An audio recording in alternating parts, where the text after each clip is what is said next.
মালবাজারের ওয়াসাবাড়ি এলাকায় এবছর আর ধান চাষ করছেন না চাষিরা, কারণ হাতি।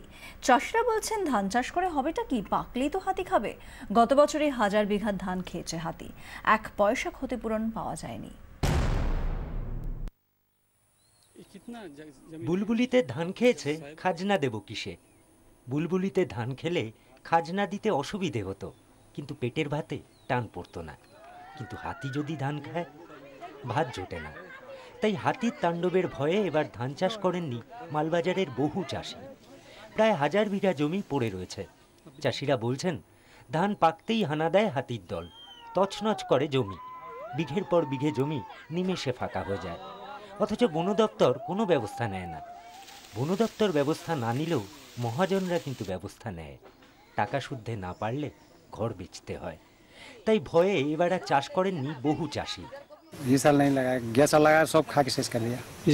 इस बार नहीं लगाएगा, क्या करेगा? क्यों? नहीं खरी होता है, फॉरेस्ट कुछ देता नहीं है। कुछ ना कुछ दिखा के दिया है, कुछ देता नहीं है। কেউ কেউ ধান চাষ না করে কিছু জমিতে ভুট্টা চাষ করেছিলেন, কিন্তু সে ভুট্টা ঘরে তোলা হয়নি, হাতির পেটে গেছে।